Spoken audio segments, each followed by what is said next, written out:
Welcome back to the Power Six Podcast. Here's your host, Isaiah Rose. All right, guys, welcome back to another edition of the Power Six Podcast. This week, the crew's looking a little short. We're missing Connor and Headley. That's why we didn't have a harmonica intro this week. So, sorry to you guys that like that part. Shout out to Connor and I. Tomorrow, we are getting 1 year older. We're going to be turning 24. So, happy early birthday, Connor. Um, this is our first podcast with a Matt Rule era dub. And with that being said, I'm going to pass things off to Max. Thank you, Isaiah. Yes, that is true. We got the first win of the Matt Rule era. Indeed, it came in his first home game. The last Nebraska head coach to win their home opener was Bo Pelini. That's correct. So this is boding very, very well.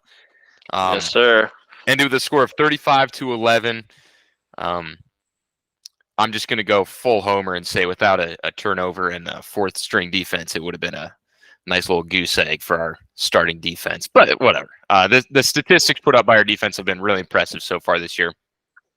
And I would say that, and of course the QB controversy on our hands is the story coming out of this game. Yeah, I thought the defense looked really stout. You know, got to give credit to Lombardi. I'm blanking on his first name. Ricky. 27-year-old dude, been there a long time, been playing football a long time. And the defense just made stops. I would like to see him still commit a few more turnovers on that side of the ball, but they're tackling really well. They're swarming to the ball, and they're just making plays. And yeah, Harburg played stellar in his first start. I loved how comfortable he looked. I think Satterfield had excellent play calling to get him comfortable so he can get the ball to the right players like Fedoni. Anthony Grant played really well. So overall, just very sound game for the Cornhuskers. I was gonna comment. I made it last week. I was like, could Heinrich Harburg be our modern day Joe Gans? And he kind of looked like it. He had a lot more control over the offense. I think he just had he made smarter plays, and he took off when he needed to. He threw the ball when he needed to. He just looked overall. It looked like he had more control over the offense. Anthony Grant did look good. Overall, the team looks amazing. Defense is unstoppable. Like Max said, they're putting up phenomenal stats, and it's exciting to see the Skurs actually play good. I know it's not a Power 5 team that we played, but we still played very good. And Bradley's computer died. Yeah, I think going back to Harburg and him running when he needed to, I loved his attitude and the way he approached running the football. He wasn't afraid to take a hit, and in fact, he actually went into some of these hits. Obviously, you want the health and safety of your quarterback to be one of the number one priorities on your offense. But Harburg is such a big dude, and I think he's built his body to take some of those hits that it just fires up your offense to want to keep going. When you see your quarterback out there running into people, it makes you want to keep going. So I love to see that. I like that as well. Go ahead, Brad. I think it's good every once in a while to really fire it up, but fuck, man, we got to protect you too. Yeah, no, I completely agree. I think he needs to tone it down, especially going into Michigan here in a couple weeks. If he's the starter, we don't know. It's 50-50 snaps for both Sims and Harburg this week. But I think that was just what the offense needed to, kind of help push them to put some points on the board. And they're going to need more motivation than ever with Irvin and Ramir Johnson both going down for the season with dislocations. So terrible losses. It's huge for the offenses to lose those guys. So hoping Emmett Johnson can step up. And Anthony Grant looked like a dog again. Anthony Grant about knocked out another guy. The guy is a beast. As long as he holds on to the ball. Yeah, it's kind of interesting because we know that, like Matt Rule said in his press conference this week, that it's his show. Like, we have the guy who's going to be pounding the rock, and that's going to be Anthony Grant, who is the sixth-year senior man knocking out some kids out here. That dude, I would be scared if he was running at me because, first of all, I would die because I'm not a Division I college football player. Second of all, if I was a Division I college football player, I would still be very scared. Because he tries to knock you out when you are in his way. His helmet should have a sticker on it saying, "Warning, you might get knocked out." Dude, he lowers the boom on some dudes. Yeah. And then redshirt freshman Emmett Johnson now is going to be the other Yep. guy in the backfield running the ball. I hope we get to see him quite a bit on Saturday. I think La Tech is the perfect opportunity. Not saying their defense is bad, but you don't want to just throw him out to Michigan and their defense. I think you want to get him as many touches as you can this weekend so he can start to get comfortable in that offense. Yeah, Completely completely agree. And then with Heinrich Harburg, man, he just looked in control of the offense of the game. The game looked like it was moving slower to him. I really liked how he let some plays develop. He also made the deep balls that he had were pretty much on target, or really like not in danger, but just where our guys can go and get it. And then specifically that 3rd and 14 where he was rolling to the sideline and threw that ball to Thomas Fedoni, that Fedoni caught on the sidelines. I don't know if you guys remember that play. That was a really good play. Like, that's a play where it doesn't matter what your opponent is. He's getting chased down to the sideline and makes a perfect throw on the run to a Thomas Fedoni out of bounds where only he can get it. Like, again, that's, doesn't matter who you playing. That's a really good throw, really good play. I wanted to comment. I really like that we utilized the tight ends a lot more this week. They threw the ball a lot to Fedoni.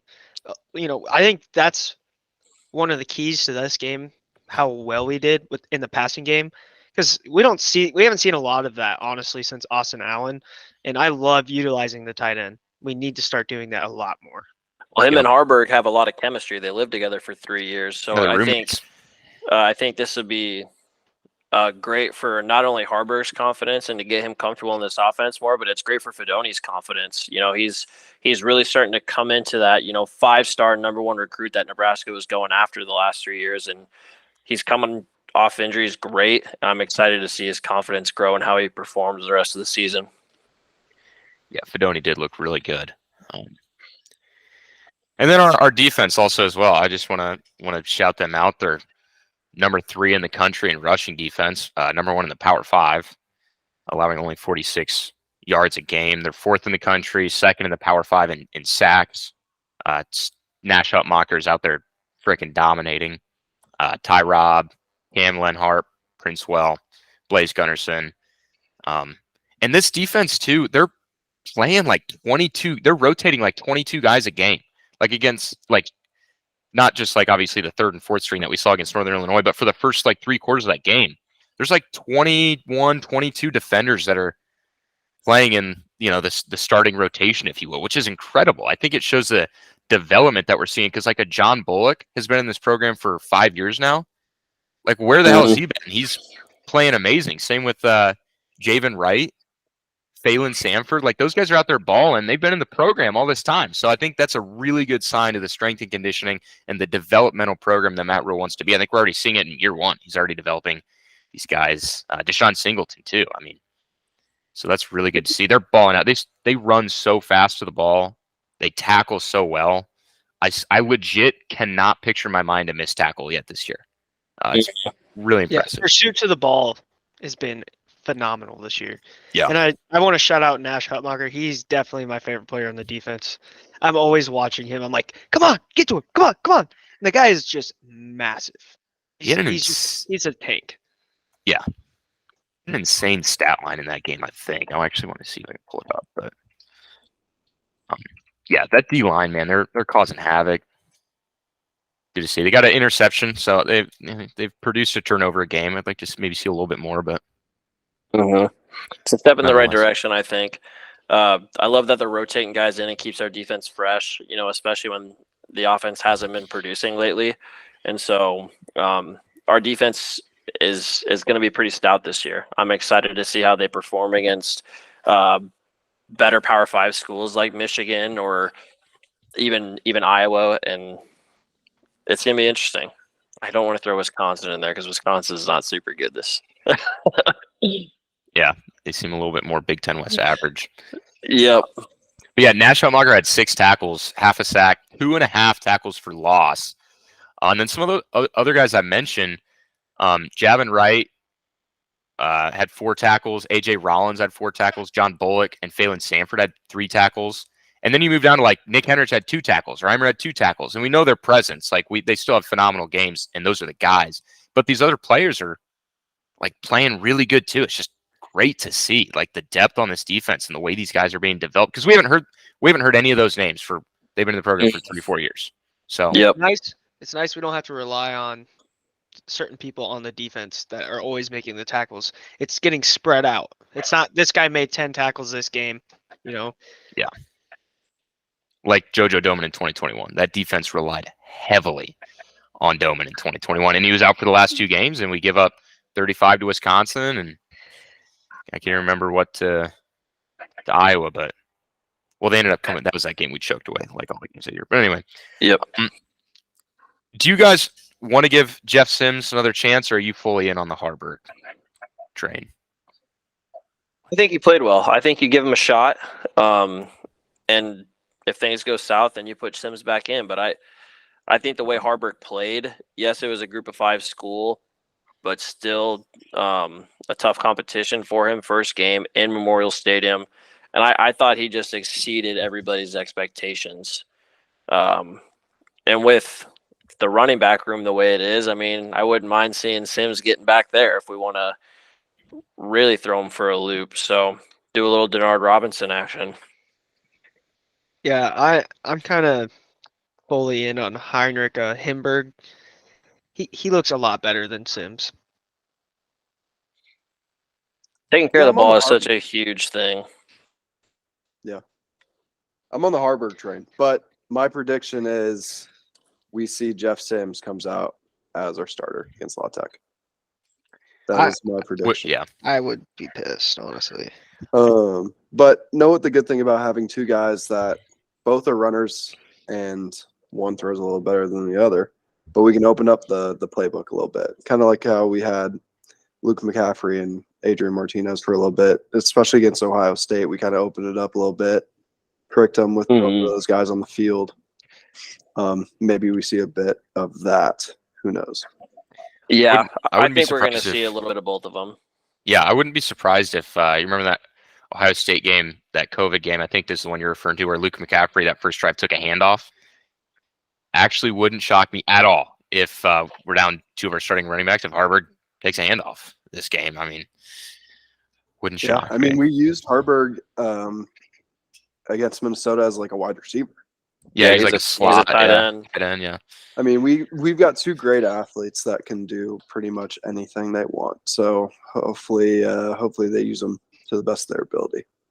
Yeah, I think this Louisiana Tech game is huge for this quarterback position too, because I think they got to pick a guy and kind of stick with them before we head into Michigan. Like, you got to get this right, because it's we couldn't play around the first 2 games. We already lost them, so it is what it is. Now we have 2 get it right games, and they looked like they got it right against NIU. So now you got to get it right against La Tech, because that's got to be the guy against Michigan, which is tough. Yeah, well, and I just think the offense is rallying behind Harburg right now.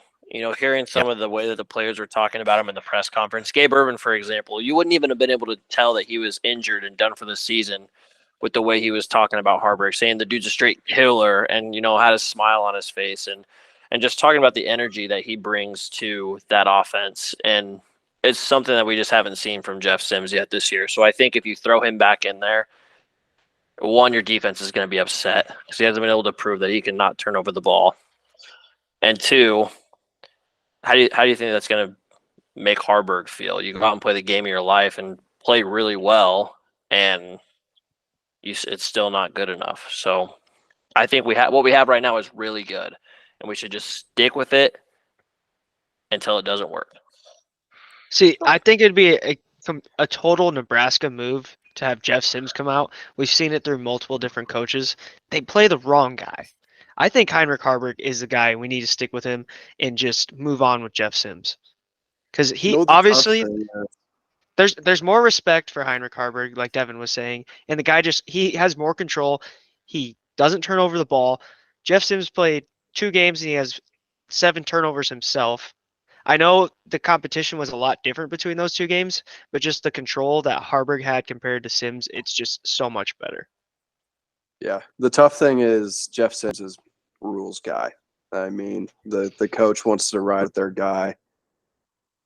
I want Harburg to start, but I just don't think it's going to happen. I'm leaning very heavily that Sims comes out to start. I think Sims I starts. would lean that Sims starts too. I think Sims starts, but he's on a short leash. I think the moment he turns the ball over or makes a mistake, he's done, and Harbert comes in. As he absolutely should be. Yeah. I mean, God, Yeah. he's turned the ball over fucking 6 times. What is that? 6 or 7. You could Seven, contribute I think. probably 7 of them. Yeah, I At mean, least something to do with 7 of them. in 2 fucking games, Mhm. 2 games. It's Yeah. not the last 3. It's 2. But And the problem was that he gave those turnovers away. Like the Anthony Grant fumble against Minnesota was detrimental. It sucked. But at least the Minnesota player made a great defensive play. He came up from behind, swung as hard as he could, and knocked the ball out. Sims either couldn't catch snaps or threw it right to Minnesota defenders. Like it's not like that he made the defense had to make great plays. So yeah, Yeah, it'll be interesting to see how it all plays out. Should we get into other games this week? yeah, yep. Let's do it. Let's oh, by the way, real quick, I don't know if you guys saw this, but I think Amigos has paused NIL deal with Jeff Sims. I saw on Twitter that the Jeff Sims meal no longer had Jeff Sims' face next to it. It was just like a red football. Oh yeah, Heck yeah. Oh, I think Rick that's for Harburg. Amigos though. They probably gave that dude a bag. honestly, Who's going to Mhm. go for the Jeff Sim meal right now? Everyone's like Star Harburg. yeah, Yep. honestly, I think Abelardo should come out with a Harburg meal. I agree. Yes, That'd That'd be fun. sick. But anyway, that's just fried tacos. yeah. So yeah, because that dude's cooking. All right, Yeah, I do be cooking. we'll go into some of the bigger results of Saturday. I got a couple bolded there. We'll start with 2 of the 11 a.m. slot games. So Florida State barely hangs on to beat Boston College, 31-29, and then also that Mizzou Kansas State game, which was incredible. That 61-yard bomb by Mevis for the Tigers to get the. That was a crazy ending. Yeah. Wild. Kicker, kicker, baby. Well, they thought that they had called the timeout. And Yeah. they got the delay of game. That was insane. I've never Ooh. seen if they would have ended up missing that 61-yard. I've never seen like a. That's about as big as a mess up as you can have for a head coach. I kind of wish they Completely. did. Yeah. That was insane. Because everyone kind of forgets about that. But if they miss that, it'd be like, man, this dude's getting paid however many $1 million to not realize they didn't call timeout and the play clock's just running. It's a normal play. They just Mhm. Yeah. Everybody Spiked was the so ball. excited they spiked it and stopped the clock that they were like, "Oh, we got all this time." that was crazy. I want to say that Mizzou's quarterback, and his name's Brady Cook. He was cooking against K-State's defense, man. He was He cooking more really than Will was. Howard. Yeah, He was cooking more than Will Howard. he was. But that was just a phenomenal game overall. It was back and forth It was the whole back game. and the Awesome entire game. game. Mhm. Does Florida State, does that scare you? Does that worry you about Florida State that they only hung on 31-29? Bad football team. I think it happens. You know, there's always one game for a good team every season where they struggle. You know, Georgia struggled against Kent State to start the game last year for a little while. I think Boston College just had a great game plan, and they were executing it. And what more can you ask for? I will say Boston College, they're probably a little more hyped up for that game since it was the 4 Wells. So there's a lot more for them fighting in that game. So that probably played a factor too. But Florida State, they didn't look as good as they did in the first couple of matchups they've had.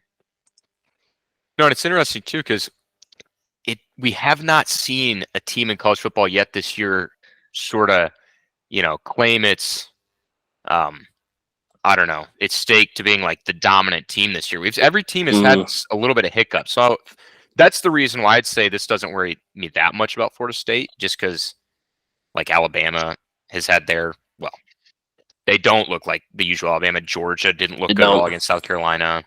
So You might could argue just be football this year. Texas, slow start against Wyoming.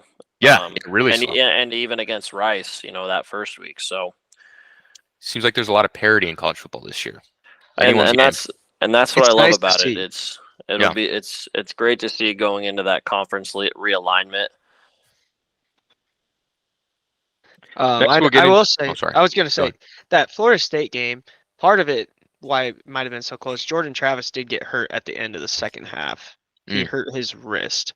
So that probably played a factor in it too. He wasn't 100%, but End of the second half, so like the fourth No, quarter? I meant the first half. My bad. Okay.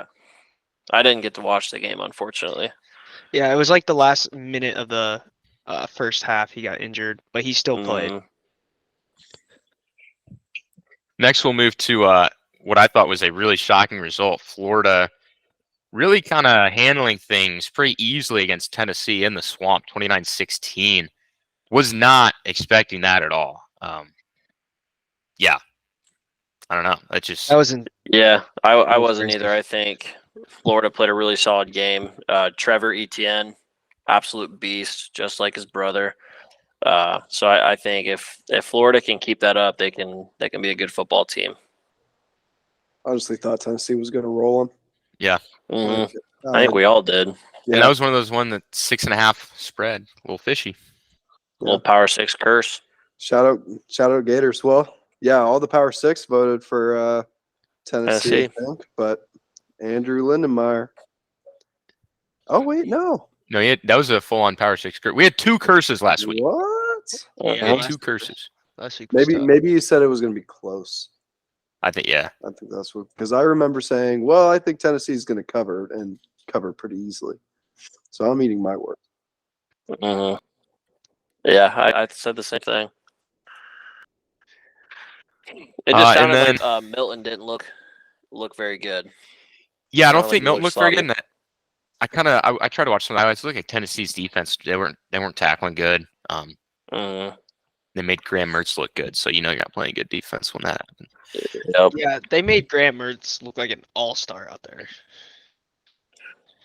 And then next game I for sure wanted to get into is the obvious Colorado beating Colorado State in the Rocky Mountain Showdown. Double overtime game. Another absolutely incredible game. It got over at about 1:30 in the morning here in the old Central Time. And that game was chippy the whole way.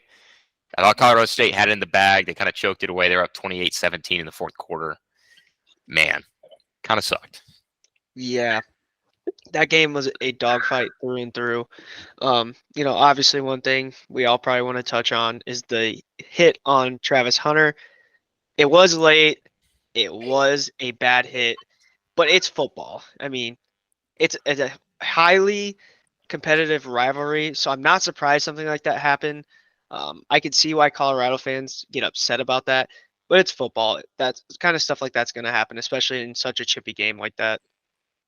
I don't want to Yeah. beat a dead horse because I think everybody has been talking about this shit.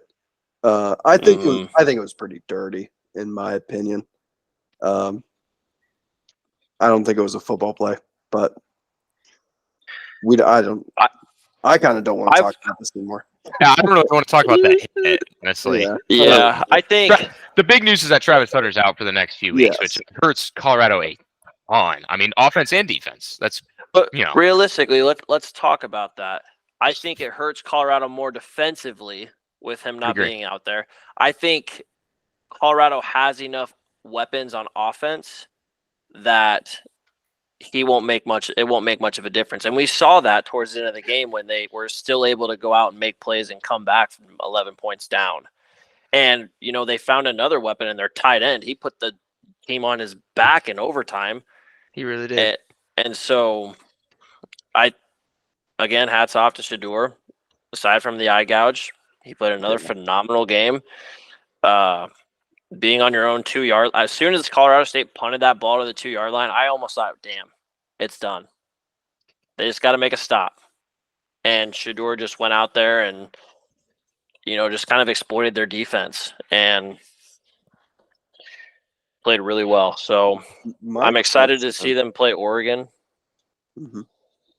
My question is, when Travis Hunter comes back, is he going to stick with one side, or are they going to throw him back into 130 plus snaps? I think he's limited to start, but I think he eventually moves back into that role because that's what he's known for. That's what the whole world wants to see. And I think Dion wants to give him the best shot he can at, competing for a Heisman Trophy, competing for a Player of the Year, improving his draft stock. And I think Travis wants to play both sides of the ball as well, too.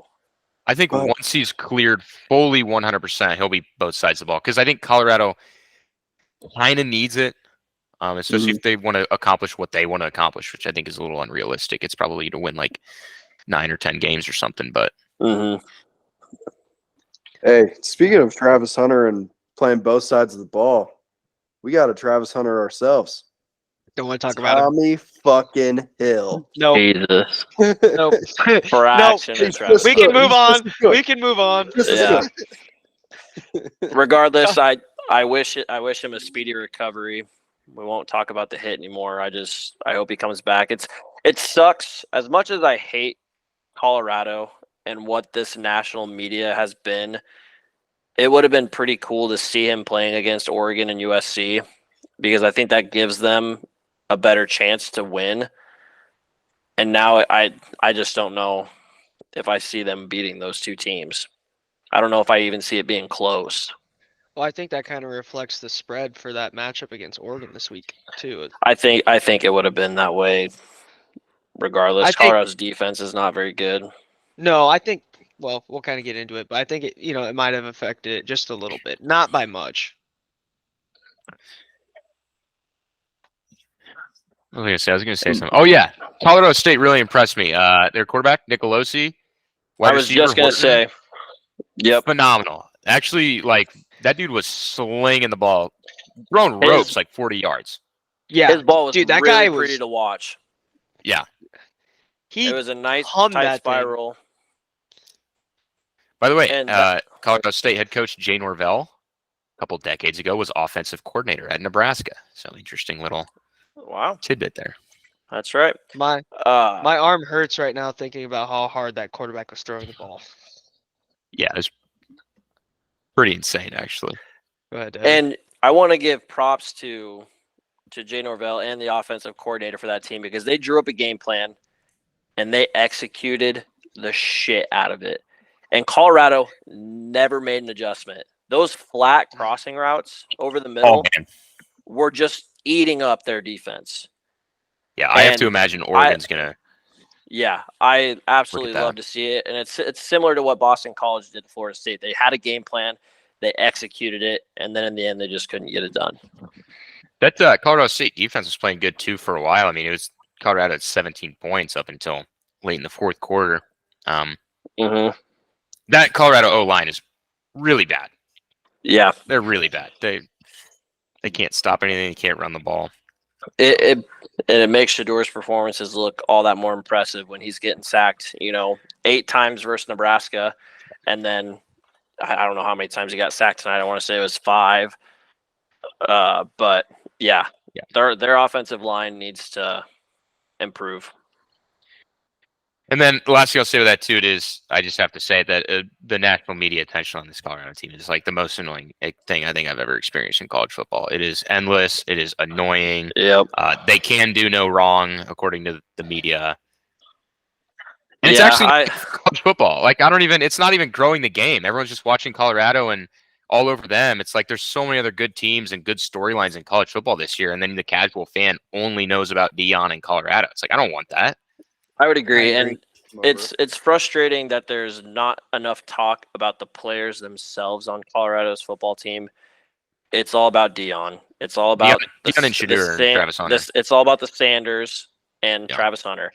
And the part I think that frustrated me most during that game, was that Colorado State is torching Colorado's defense, and they never talked about how bad Colorado's defense is. It was, Colorado's defense is struggling because Deion doesn't have his guys yet.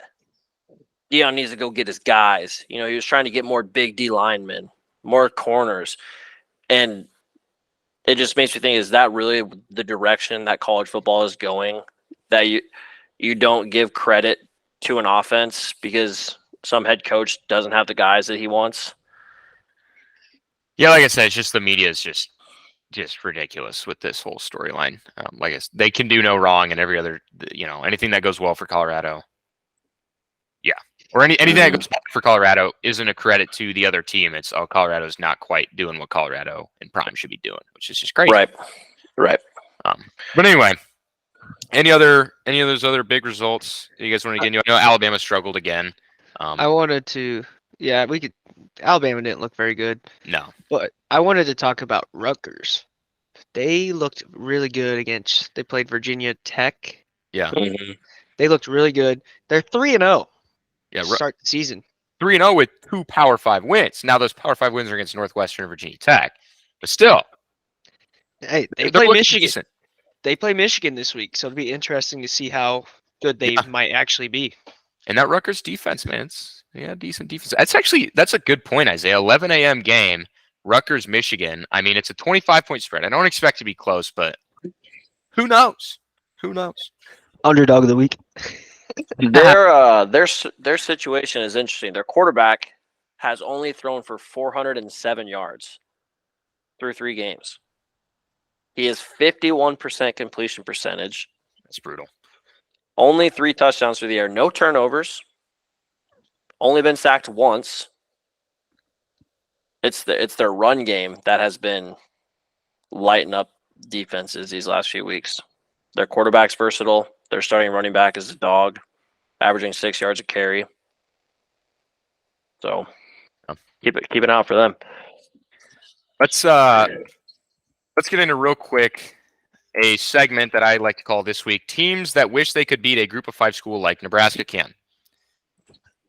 Iowa State wishes they could beat a Group of 5 school like Nebraska can, losing to Ohio 10-7.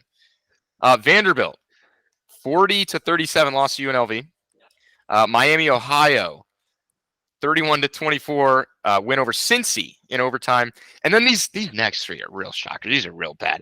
Oklahoma State in Stillwater. Mike Gundy's team loses 33-7 to South Alabama.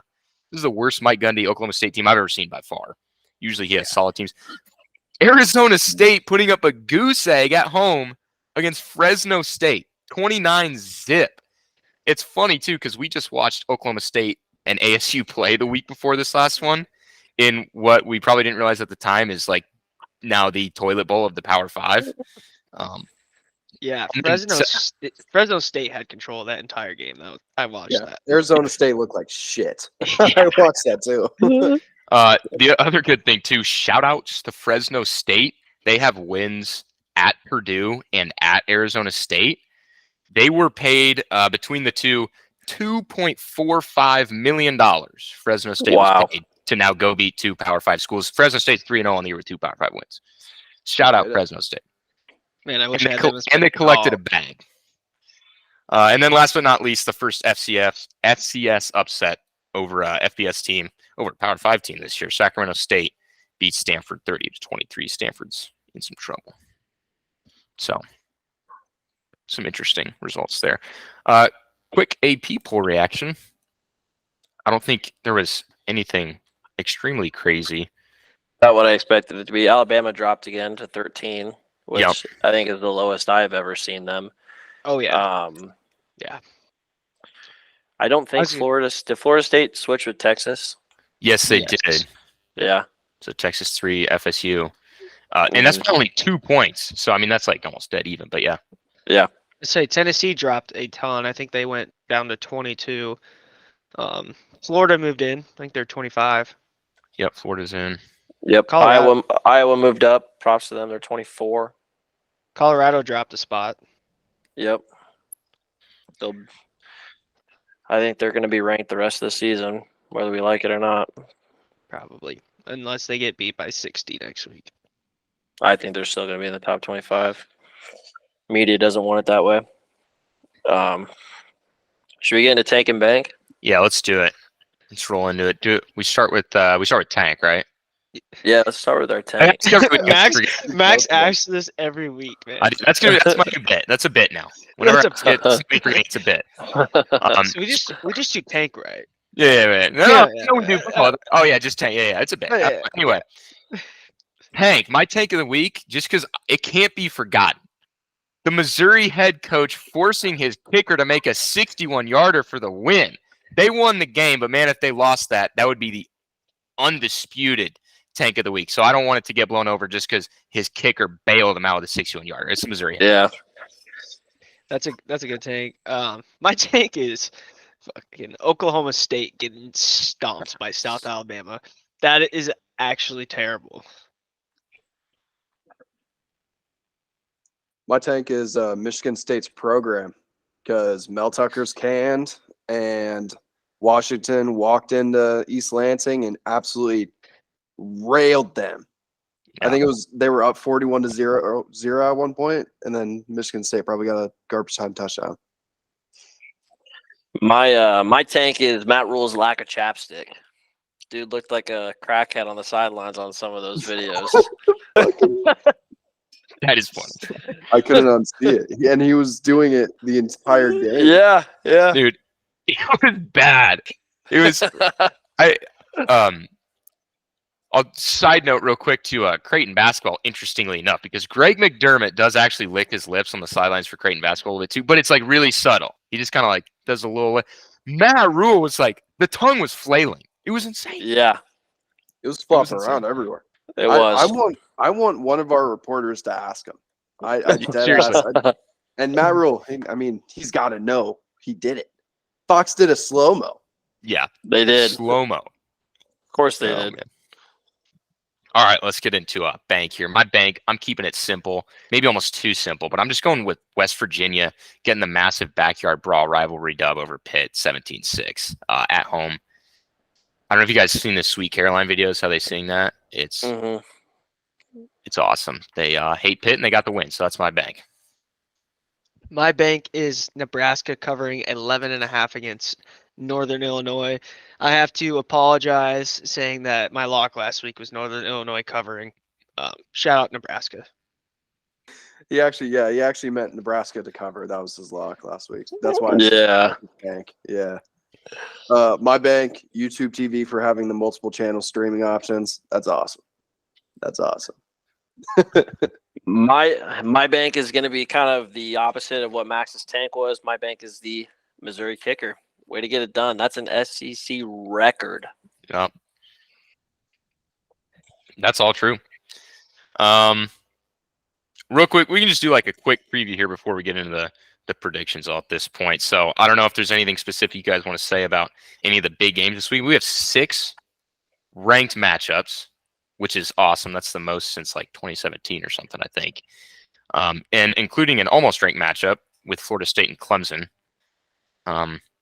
That line surprises me. I'll say that. I also can't wait to hopefully watch Oregon demolish Colorado.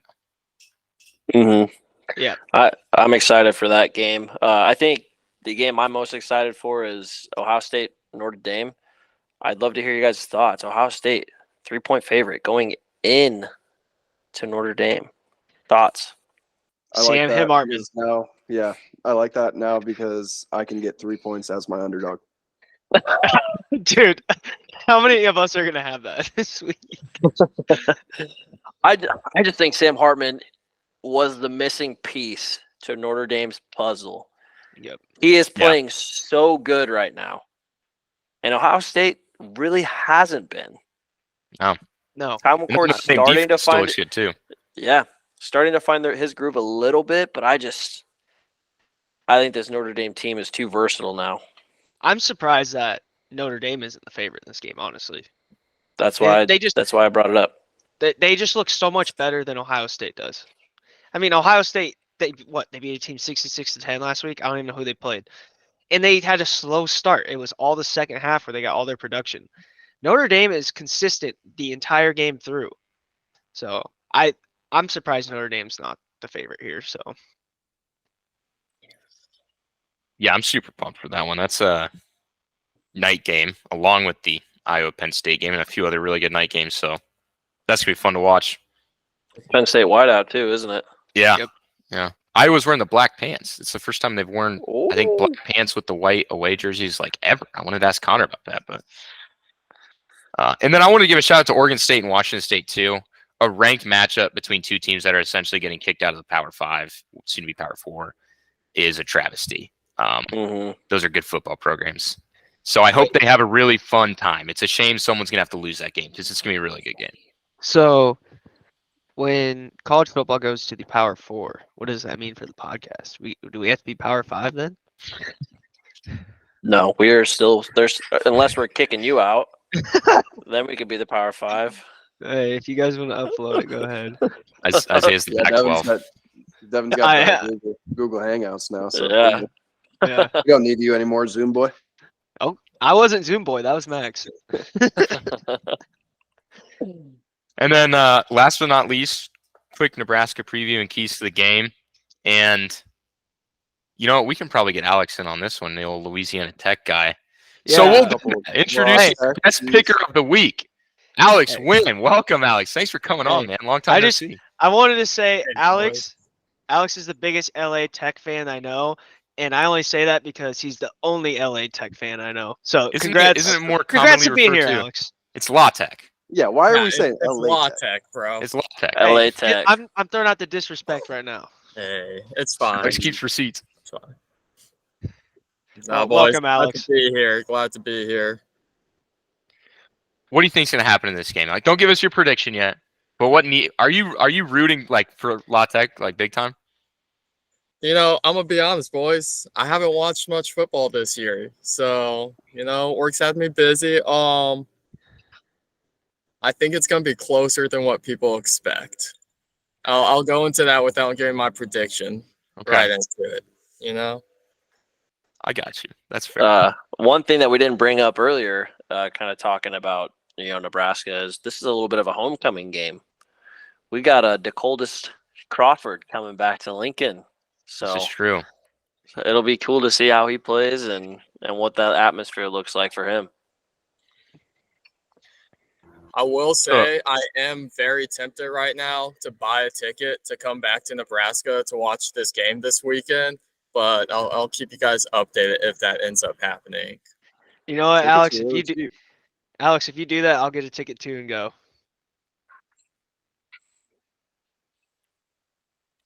One thing I did want to mention too, an interesting little tidbit about this, is the NCAA record for most receiving yards by a single receiver in a game is held by Louisiana Tech wide receiver Troy Edwards in Lincoln against Nebraska in 1998. He had 405 receiving yards himself. It was a 10 Nebraska team that still did, because it was the 90s, that still did go on to win 56-27. But again, Troy Edwards, 405 yards in Lincoln, Nebraska. That's impressive. Fact of the day. 56-27, and the guy had 407 receiving yards. It is quite astonishing how that worked out that way, but Wow. yeah. So anyway, we do have to do a game of the week this week because there is actually so many good games. So real quick, I'm going to say it's still just Ohio State, Notre Dame for me. I think that's probably a unanimous pick. Yeah, that's mine too. Is it actually going to be? Okay. Yeah, I got Notre Dame and Ohio State. I'm really excited for this one. All right. With that, before we get into our locks, dogs, and picks, little record update, Brad. Absolutely. So last week, I will start with the records here. So Max went 7-5, Isaiah went 7-5, Headley went 6-6, Andrew, our guest picker, shout out, went 9-3, tying for the best record last week. Connor went 9-3, I went 6-6, and Devin went 5-7. We only had 2 locks / underdogs hit. One being Max. He's now 3-0 on the year, which is incredible. And then we had Connor's underdog hit, and that was Mizzou. And then for the year, Max is 30-16. Isaiah's 31-15. Headley is 25-21. Connor is 32-14. So he actually took the lead after a good week. And then me and Devin are both tied at 25-21. And Devin and I. like I said, Max is 3-0 on his locks. Isaiah is 0-3 on his locks. No shocker. Headley is 1-2. Connor's 2-1. And Devin and Isaiah, are 1-2. Hey, Brad, it looks like you and Devin are tied for underdogs. everything. And then underdogs, we got 0 for Max, 0 for Bradley, 0 for Devin, 2 for Isaiah, 1 for Connor, 1 for Headley. So we got Connor on the board. So, and that is the update. Well, Should I update the Brian Ferentz point tracker? Yeah. Oh yes, he's doing well now. We haven't talked about it really. So he True. was below it. He's at 28 now. Yep. After a 41 scores, 41 points. And yeah, no. So he's up. He looks like he's gonna get hired next year so far. The problem for Brian is that he really needed to do some damage in the non-con because now he's in Big Ten play with not a lot of room to work with. He did. Well, they play Michigan State, Purdue, Northwestern, and Illinois. They got some chances to put up points Big there. 10.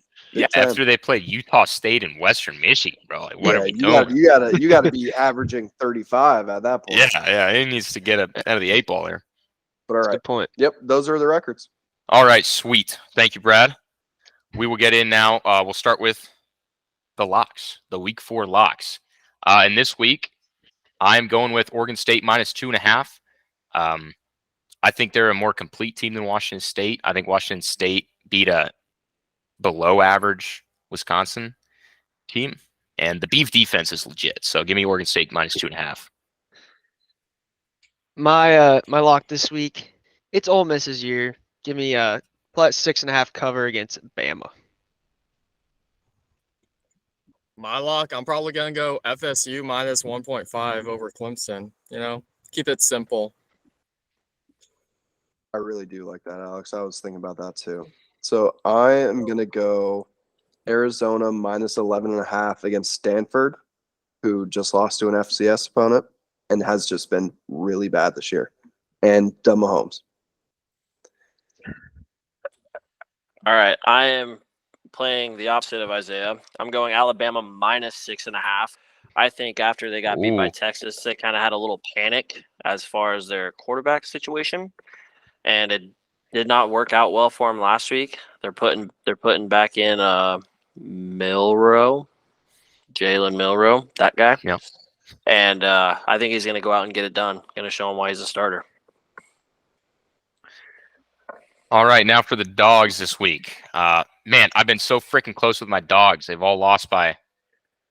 I think they've all covered actually. So give me one here. Auburn +8, 11 a.m. game. They're on the road at Texas A&M. I think Texas A&M is still bad. So Auburn +8. I like that, Max. Texas A&M does look terrible. I'm going Notre Dame +3 here. I don't see how they're not the favorite in this game.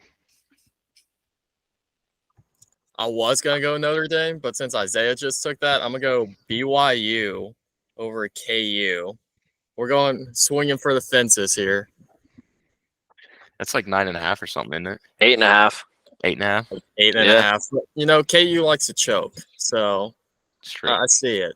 I could definitely see that. Hey, BYU unless you're betting on them. Arkansas this last week, so I got Ole Miss +6.5 as my dog. I got Notre Dame +3. Seems like a no-brainer. Interesting. No Do we brainer. want to say Connor's lock and dog since he's not here? Oh yeah. Yeah, Headley and Connor are here. Connor's got Iowa +14.5 for both his lock and dog. That's a confident man. That's fair. And Headley didn't do Headley any is, of this stuff. And Did not Headley, participate. Yeah. He'll get it Headley in. might go 0-14 this week. He's a healthy scratch. we did. Last year we did give Devin 0 for when he didn't fill it out. So Headley needs to get it in before It's only Friday. fair. 'Cause we got a yeah, Friday Only thing. fair. he locks on Fridays. Yeah, Connor, that might be a man with a little too much faith in Brian Ferentz, but that's okay. I might be eating those words. Let's get into the picks, just straight up here. Wisconsin at Purdue, a nice little Friday night game here that I'm excited for. I really wanted to pick Purdue, but I'll take Wisconsin just because Purdue's still building something with the, Hudson Card and all. So Yeah, I'm also going Wisconsin here just because they have Braylon Allen. I'm also going Wisconsin. Yeah, I'm gonna go Wisconsin. I'm also going Wisconsin. I don't think Purdue's looked very good this year. 5 or 6 years. next, getting into Saturday, 11 a.m. game, kicking the amazing slate off. Florida State at Clemson. This line is surprising. Only 1.5 2-point favorites, depending on where you look for Florida State, but I'm still going to have to trust the Seminoles, despite Vegas trying to trick me. So, FSU. Yeah, Clemson looks like they're in like a tragedy program right now. Poverty program. FSU for sure. Tragedy program. Tragedy.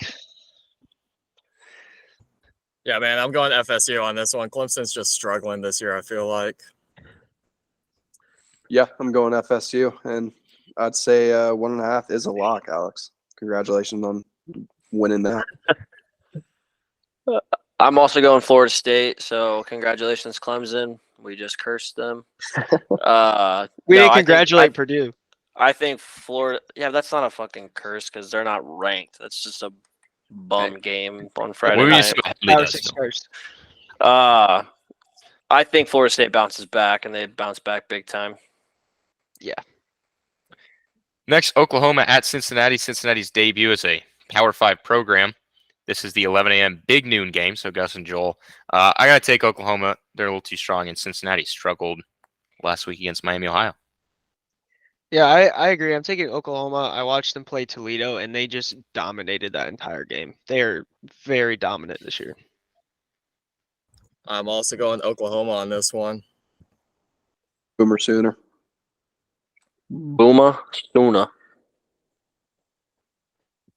Next, Oklahoma State and Iowa State. I only included this because the over-under for this is like 35. It's going to be disgusting. I can't wait. Give me Iowa State. I think they're slightly less bad. Give me the Cowboys here. Every time I see Okie State after last year, I'm picking them. I'm going with Isaiah on the Cowboys. Oklahoma State, man. Yeah, Oklahoma State's got my only lock of the year, so I'm going to ride it. Give me the Cowboys. I think Iowa State got hosed last week, so I'm rooting for them this week. Go Cyclones. This is like our first game of the year. That's all, a lot of division amongst the picks there. So that one will be interesting. Next, the spread pick. So this one we are picking Georgia minus 39.5. Do they cover that big of a spread against? I just noticed in the notes I have at UAB. It is not at UAB. It is in Georgia. But I do have Georgia to cover that just because. Yeah, 39.5. Carson Beck is not that good. They're not covering. I'm going to go Georgia. I think they are going to cover. They're going up against UAB, so. Max, if you got your notes right, man, then I wouldn't have to change my answer. My bad. That'd be odd. Did you actually have to change it? No. Oh. I'm going Georgia will not cover this game, but they will win by 39. That'd be brutal. Yeah, I think 39. I think 39 is way too much points. They're struggling to find their identity on offense still. I think I just don't think it's going to happen. Yeah, Alex. To your comment, our spread pick last week was Alabama versus USF, and they won 17-3. So I'm not confident in the covers this year or the spread, but I'm confident in this one. I don't think anybody in the world saw Alabama winning 17-3. No, I thought they were just going to beat the brakes off of USF. You It was got 3-3 against this if you want to make money, okay? Got to take risks. What? It was 3-3 in the third quarter. Yeah, like late in wasn't the it? third quarter, yeah. Yeah, and then It's It's a crazy. true gambling man's mind right there, Alex. I like it. Hey, you always hit big right when you're about to quit. True. Just keep So Don't let the house win. Don't let the house win. Next, probably what will be the kind of sneakiest and most under the radar ranked matchup of the day. UCLA at Utah. Utah -5, and I'll take Utah. I think they're a little more proven right now than UCLA. This is a tough pick just because of how Utah played against Baylor. I still think they are the better team in this game. Give me the Utes. I'm going Utah on this one as well. Yeah, nothing else said. I'm gonna go Utah. Vegas knows something that this is only a 5-point spread in Utah's favor. But actually, is there any word? Is Cam Rising back? I don't know. It's in Utah, so Right, which is I why think he's been -5 day-to-day is for a while, so. Yeah, which is why -5 is shocking to me. But I think Utah's gonna still get it done. Shout out Connor for picking UCLA. I know. I wish we could see Headley's picks. He might have some different ones in there. But anyway, BYU at Kansas. Kind of a fun game here. Kansas favored by 8.5. And I got to go with the Jayhawks. I think that offense is still humming pretty decent. I really wish I knew what Nolan was going to say about Kansas last year when he was on here. I'm picking the Jayhawks. Dude, I've gone to KU football games, okay? I grew up like 20 minutes from there. I'm going BYU. Yes, sir. I'm going to go BYU as well. I'm riding with Alex. I got Kansas. Rock chalk. Rock Chalk, what? Jayhawk. Anyway, Rock. next, Oregon State, Washington State. Super looking forward to this game. Going to be a great atmosphere in Pullman, Washington. Ranked matchup of the soon-to-be Power 5 rejects, unfortunately. I'm huge fans of both these teams all year long, but I think Wazoo's only getting the +2.5 because they're at home. Otherwise, they can be a bit bigger spread. So I'm going Beeve. Give me Wazoo, baby. Oregon State. Oregon State is cooking, so I'm going to go Oregon State as well. Give me DJ Ukulele and the Beavs. Next, the whiteout in Happy Valley, Iowa at Penn State. Night game on CBS. Penn State and that whiteout, man, it's going to be too much for that. Well, in particular, Iowa offense. So give me the Nittany Lions. Yeah, exactly what Max said. The whiteout is a crazy game. It's going to be too much for Brian Ferentz to handle. He might shit himself during this game. Give me the Nittany Lions. Going Penn State.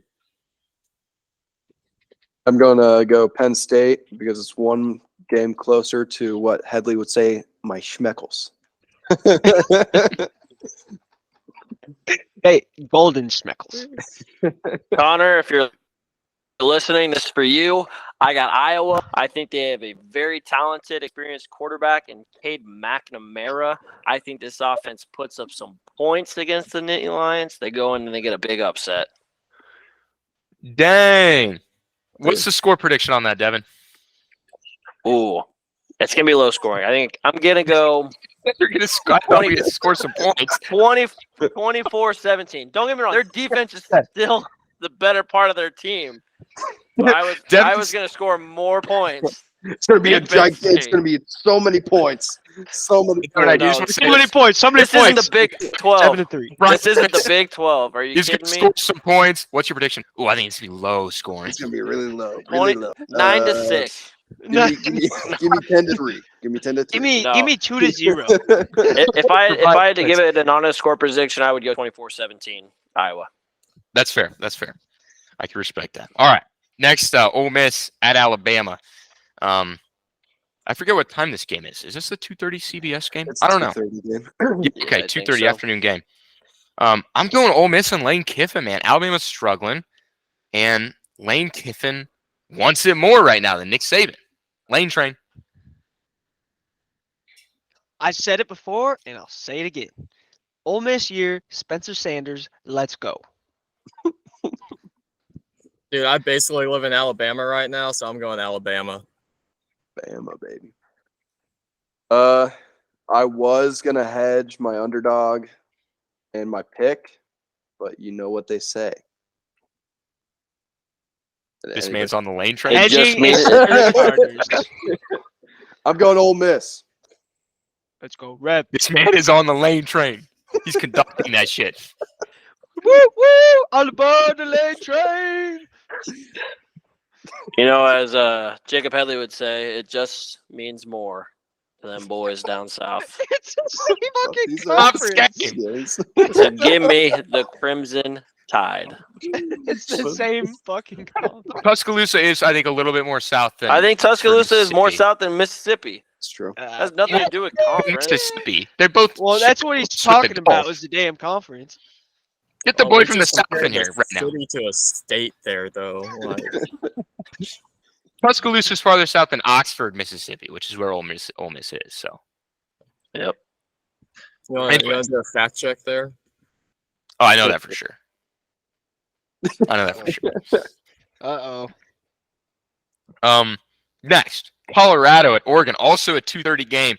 I'm going to be decked out in my green and yellow and my red and white because these are happening at the same time. Go Oregon all the way. They win this one massive. Massive. Just, it makes you want to puke how much they win this game. Oregon, Fucking destroy them. them Ducks. Aaron Sanders has a worthless game. No Travis Hunter. Sorry, too soon. Oregon, just by a large amount. A large amount. Them Ducks are going to be shitting all over Ralphie. Give me the Ducks, baby. You gotta support Jared Schwery. Go Ducks. He's a Husker fan now. He's a Husker fan? Yeah. Yeah. He has officially converted. Pause. Dude, you leave Nebraska for 3 years and everything changes. People switch up, Alex. People switch up. We got him, Alex. We got him. Give me the quack. Fuck the buff. This is definitely going to be Colorado's biggest challenge in both offense and defense, and we've seen them struggle these last few games on both sides of the ball until late in the game. I just don't think they're going to be able to overcome that Oregon defense, and Oregon's going to win. Good picks there. Hopefully, this is not a Power 6 curse. But yeah, I know I mentioned I picked Oregon, but by a lot. I don't know if I mentioned. Next, UCF. Yeah. Next, UCF at Kansas State. This is UCF's Big 12 debut on the road. Give me the Wildcats in a bounce back game after that heartbreaker. Yeah, looking at the picks, this looks tough. I'm still going K-State, but I hope I'm nervous after their game last week. This is obviously the better Kansas football team, so I'm going K-State. I honestly kind of wrote Kansas State off a little bit before the season. I didn't think they were going to be that good. They're doing a lot better than I thought. So I'm going to go K-State here. Let's go Wildcats. Go K-State. And last but not least, last but not least, before we get into the Nebraska game, the marquee matchup of the weekend, night game on NBC, Ohio State at Notre Dame, top 10 matchup. And give me the Fighting Irish. I think it's their year with Sam Hartman. Marcus Freeman is leading a good defense as usual. So they get the massive dub. Like Bradley always says, hedging is for the gardeners. Give me the Irish and Sam Hartman. They are going to be dominant in this game. Like, one of the only college football games I've watched this season is Notre Dame versus Navy. And, yeah, we're going to go Notre Dame. So, I mean, Navy sucks, but Notre Dame. It's actually going to be crazy if we get a Power 6 curse here. I'm going Notre Dame. Wouldn't the curse be that Ohio State loses? I am also going Notre Dame, the Fighting Irish. Now that Headley has seen all those picks, it would actually be stupid for him not to pick Ohio State on that one. Yeah. It's actually crazy. This is the most lopsided I've ever seen. I'm actually 3-point spread, top 10 matchup. I'm really surprised about that. I feel like Headley's just going to see all these where we picked. Like, we have Oregon, K-State, Notre Dame, all the same. He's just going to pick the opposite. If he puts his picks in. Can't be a Power 6 curse if he doesn't put his picks in. That's true. Yeah. And last but not least, the game. Oh, sorry. Did you have something to say? I was going to say, hopefully he listens to this before Friday. Shout out Headley. I might just put it out on Friday, you know? And then last but not least, the game that for some reason people are overlooking this weekend. I don't know. I think it's pretty massive. La Tech coming into Lincoln. Nebraska's favored by 20 points, roughly. You can catch it, here or there at some sports books. We'll give a score prediction with this one as well. I got Nebraska winning. I think that defense still comes up big. And I think Tristan Alvana gets a couple kicks in, which we haven't seen a lot of this year. So I got Nebraska winning 34-9. I think the spread, Alex. They cover the spread. I think Herbie Husker is going to kick the Bulldogs to the curb. I got Nebraska. I don't really like the score prediction I put in here, so I'm going to change it. I got the Skurs 42-14. All right. So I really wanted to pick Tech here, and our boy Phil messaged me asking if I want to bet on this game, and I told him no because some bets you just don't make. I'm going Nebraska, but I'm going 41-27 because La Tech has the coldest Crawford. Come on, he's got to score at least like 7 points. You know. Well, no, what's funny about that? Be the most I'm points he's ever looking at- scored in Memorial. I'm looking at the receiving stats for La Tech. Not a single catch. Hey, stand by, bro. Look, you gotta make your first catch at some point, okay? He might be injured. I don't know. I wanted to say that earlier, so that just brought me up. Okay, I'm going Nebraska. 38-0. Goose egg. Yeah. Damn. La Tech's not even going to see a fucking point this weekend. Should have been the case last weekend. Bro, y'all underestimating La Tech, okay? At least they're 2-2 right now. What's Nebraska's record? Stand Hey, by. Northern Illinois. We've only played 3 games. The Northern Illinois spread was less last week, and we destroyed it. So what does that have to say about LA Tech? Dude, you Means guys we're probably choke not gonna all cover. the time. Black shirts are back. Black shirts are back. Oh, we're Guess so who's back? dude. We are so Black back. shirts are back. I want Nebraska's back. y'all to spread the word. Back again. We back. Guess who's back? Guess who's back? Guess who's back? All right, are you done? Guess who's back? I would like to give my pick and prediction here. I got Guess who's Nebraska, back? of course. Thank you, Isaiah.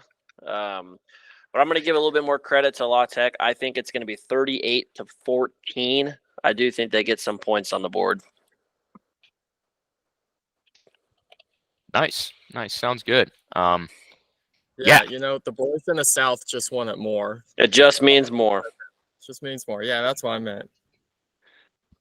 I want you to put the word. I want you to spread the word. We back. Defense specifically. Big time. Y'all win one game, I think, the season. Heinrich Himberg, baby. Alex, Come on, hop Bert. on. Hey, Jared hopped on. Him Donny.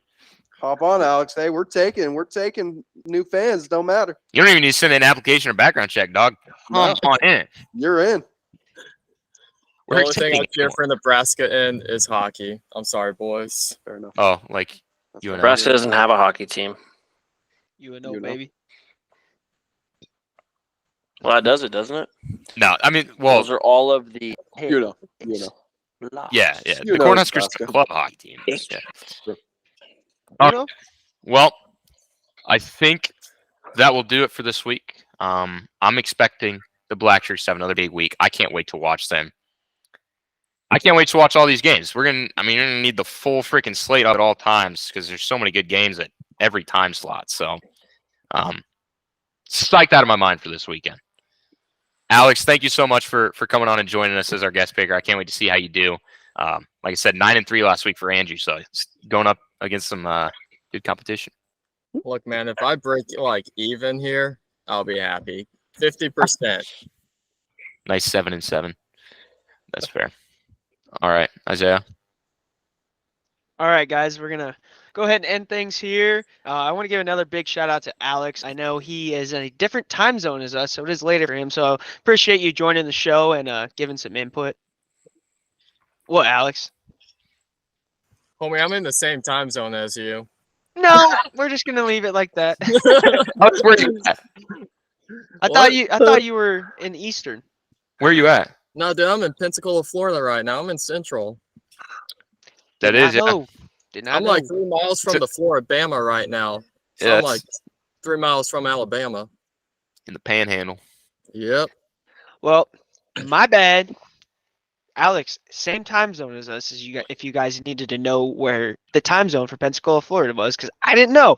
And on that note, I'm gonna end things. Shout out Skurs, go Big Red. Go Hawks. Oh, it's good Had to to keep shout that in there him for out Connor. Devin, you gotta Yes. stop the recording. It stopped, dude.